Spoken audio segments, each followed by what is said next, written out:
Hallelujah. हमारे प्रभु यीशु मसीह के मधुर नाम में आप सबों को जय मसीह की। एक और बेहतरीन दिन प्रभु ने हमें इस नए साल में दिया, इसके लिए प्रभु का धन्यवाद हो। प्रभु के वचन को सुनने के लिए मैं आप सबों का स्वागत करता हूं। छोटी प्रार्थना से शुरू करते हैं। महापवित्र परमेश्वर प्रभु, जब हम इस नए साल में आगे बढ़ते हैं, हमारे जीवन में पुराना या सड़ा हुआ कुछ भी ना रहे। हर दिन आपके जरिए नए होते हुए, हर दिन आपके आशीषों में बढ़ते हुए, अपने अपने हृदयों को हर दिन संसार की मलिनता से शुद्ध और पवित्र करते हुए आपकी इच्छानुसार जीवन बिताने में हमारी मदद करें। प्रार्थना यीशु के नाम से मांगते हैं, आमीन। नया साल आपके लिए कैसा रहा?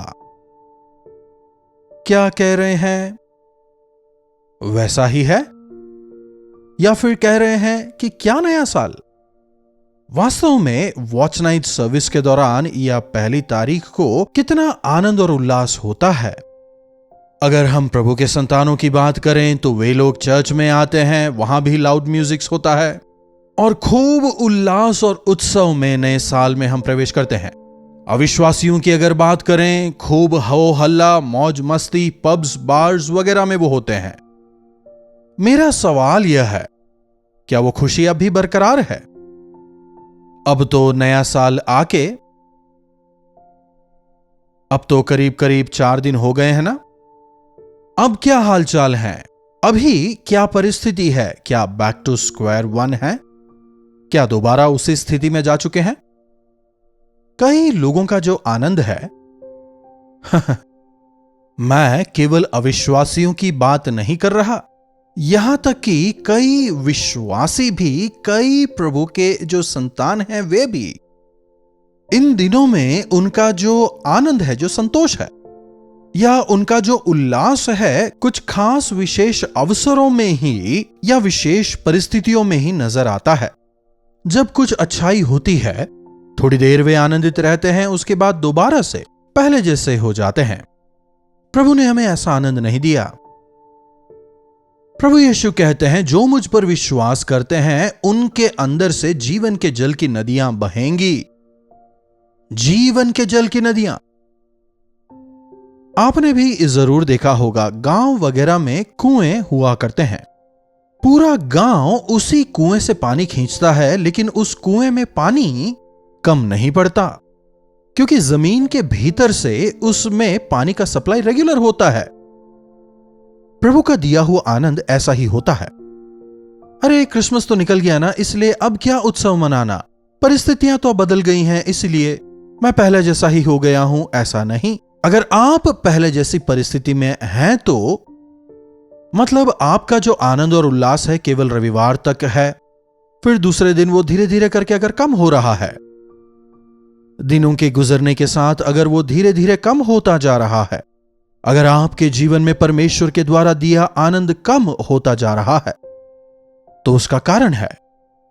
देखिए इस विषय प्रभु क्या कहते हैं। मत्ती रचित सुसमाचार 9वां अध्याय 16वीं आयत से, कोरे कपड़े का पैबंद पुराने पहरावे पर कोई नहीं लगाता, क्योंकि वह पैबंद पहरावे से और कुछ खींच लेता है और वह अधिक फट जाता है। और नया दाखरस पुरानी मशाकों में नहीं भरते हैं। ऐसी बहुत सारी बातें हैं जो आज के जनरेशन को समझ नहीं आती। आजकल की जो जनरेशन है, यहां तक कि आजकल हम लोग भी कपड़ा फटने से पहले नया खरीद लेते हैं।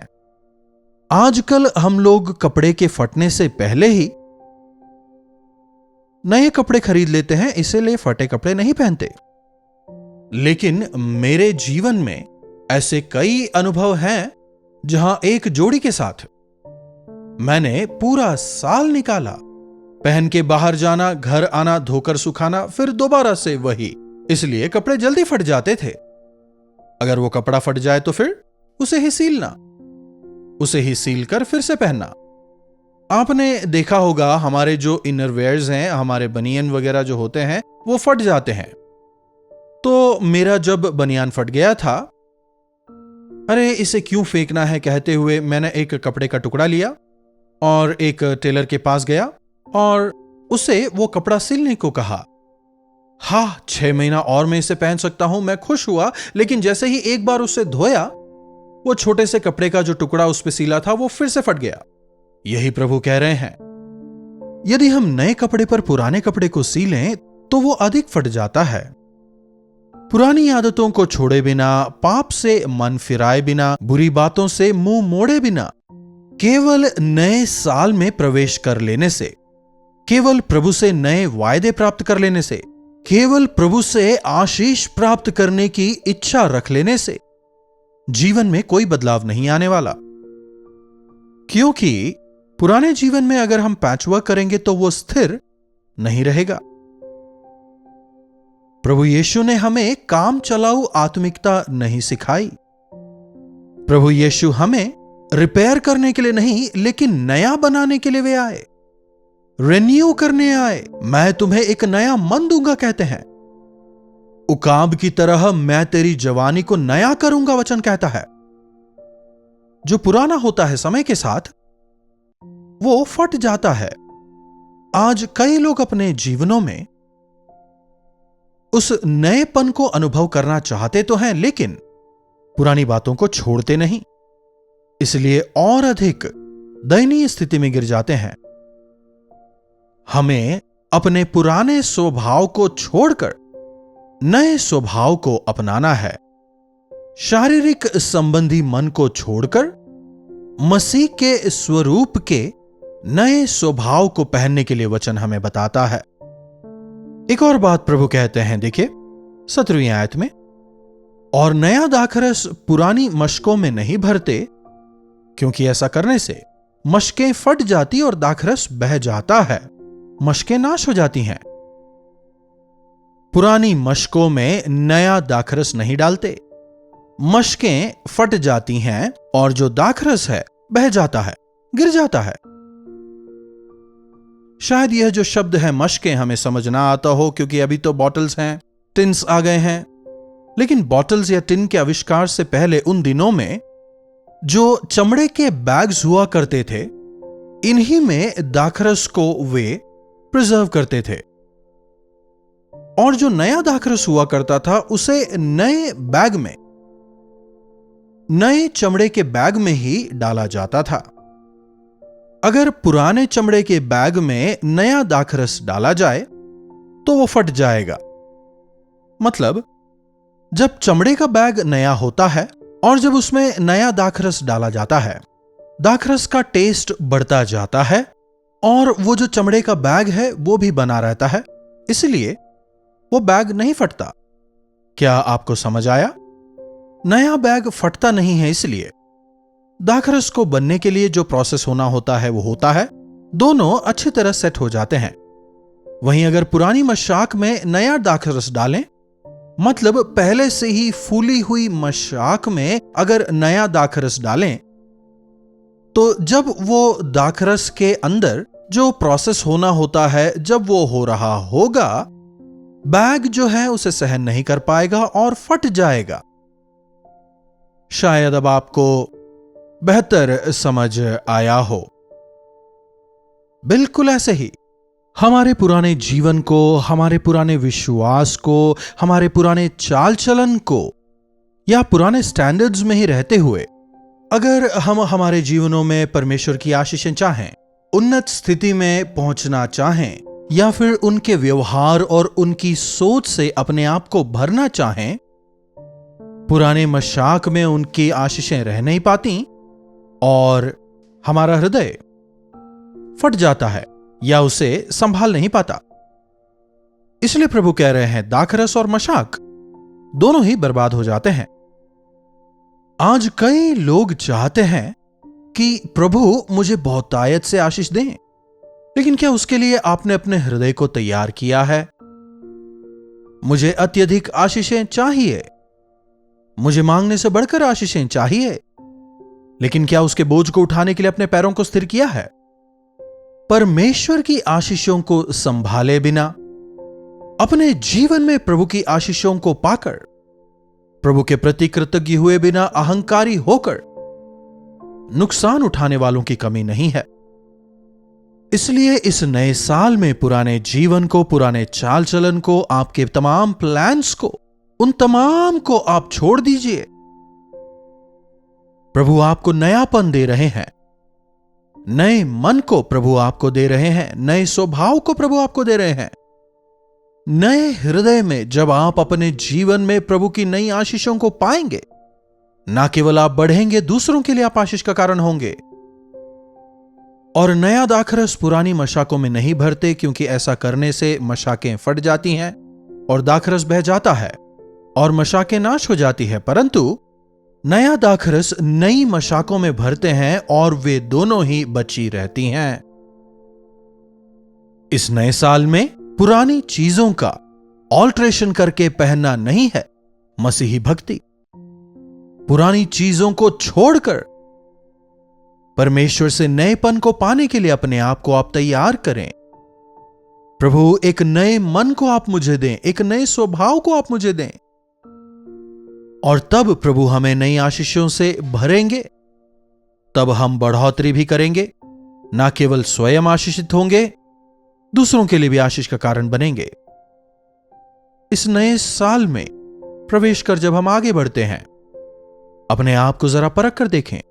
क्या वो पुरानी चीजें, वो क्रोध, वो द्वेष, वो जलन, या फिर लापरवाही या आलसीपना, वो ना छूटने वाली बुरी आदतें, ऐसी कई बातें। पुराने जीवन में शायद आप मोबाइल फोन के गुलाम थे, लेकिन आपने प्रभु से कहा, प्रभु अब मैं ऐसा नहीं करूंगा, केवल जरूरत के लिए इस्तेमाल करूंगा। शायद आपने प्रार्थना भी की और पास्टर साहब को भी आपने बताया। लेकिन नए साल में केवल जरूरत के लिए फोन का इस्तेमाल करते हैं, या 24 घंटे आप मोबाइल में लगे रहते हैं। आप फोन पे वचन अगर सुन रहे हैं तो वो अलग बात है। कितना समय आप प्रभु के वचन को सुनने के लिए गुजारते हैं, कितना समय आप आवश्यक चीजों के लिए और कितना समय अनावश्यक चीजों के लिए फोन का इस्तेमाल करते हैं।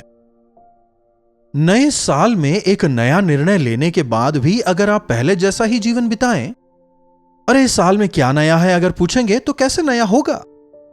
इस नए साल में तो मुझे कोई आशीष नहीं मिली, मुझ में तो कोई बदलाव नजर नहीं आता, नजर आएगा भी कैसे? टूटे हुए मटके में आप कितना ही पानी भरें, वो मटका कभी नहीं भरेगा ना। इस नए साल में यदि आप चाहते हैं कि आपके जीवन में आशीषें रुकें, यदि आप चाहते हैं कि प्रभु के वायदे आपके जीवन में पूरे हों, तो अपने हृदय को आप तैयार करें। आपके जीवन को रूपांतरित करने के लिए प्रभु के सामने आप विनती प्रार्थना करें। प्रभु मुझे नया मन दें, प्रभु मुझे नया जीवन दें, नई आशीषों से आप मुझे भरें। ऐसी प्रार्थना करें।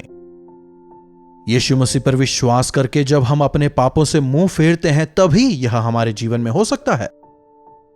यदि आपके जीवन में कुछ भी पुरानी बातें हैं तो पश्चाताप करें। मेरे अंदर मेरा पुराना मनुष्यत्व अब भी बाकी है, मैंने उसे अब तक नहीं छोड़ा है। अगर आपने यह समझा है, उन पापों का अंगीकार कर जब आप उनसे मुंह फेरते हैं तो मसीह का लहू आपको शुद्ध करता है। जो कोई मसीह यीशु में है वे नई सृष्टि हैं, पुरानी बातें बीत गई, देखो सब कुछ नई हो गई हैं। तो इसलिए इतने में ही नया साल पुराना हो गया ना सोचें। प्रभु की करुणा हर दिन नई होती रहती है। इसलिए प्रभु इस नए साल में हर रोज आपकी इच्छा अनुसार जीने में पुराने मनुष्यत्व को, सड़ी हुई बदबूदार किसी भी चीज को मैं कंटिन्यू ना करूं, अपने लहू से धोकर मुझे पवित्र करें। ऐसी प्रार्थना करें। प्रार्थना। महापवित्र पिता परमेश्वर, अपने पुराने मनुष्यत्व से मुंह मोड़